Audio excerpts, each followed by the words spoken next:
Ano daw ba ang purpose? Bakit tayo naglagay ng backing? At para saan daw ba ang backing?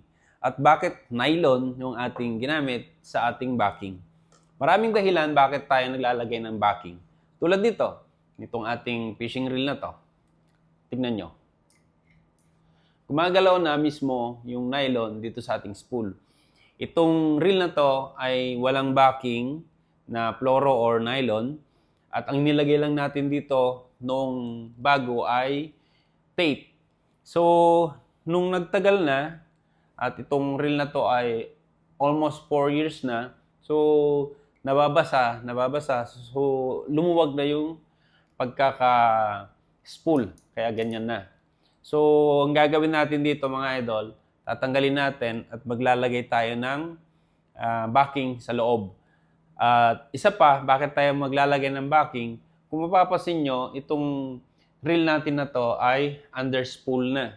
So yung line niya ay konti na lang. So kailangan tayong magdagdag para ma-attain natin yung saktong sukat ng line natin dito sa spool. At isa pa na dahilan bakit tayo naglalagay ng backing ay para makatipid. Kung yung fishing reel natin ay konti na lang yung line niya dahil sa patuloy nating paggamit at matibay pa naman yung line at naubos na, instead na bumili tayo ng mahal na braid line, ay pwede tayong gumamit ng nylon as a backing. Dahil itong nylon ay mas mura kumpara naman sa fluorocarbon or sa braid line. So yun yung mga dahilan kung bakit tayo naglalagay ng backing. Una, makatipid.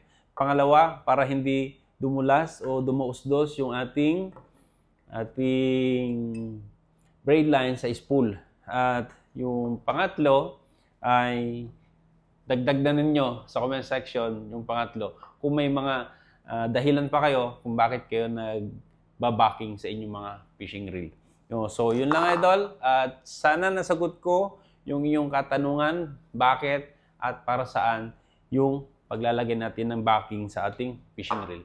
Thank you so much mga idol and God bless.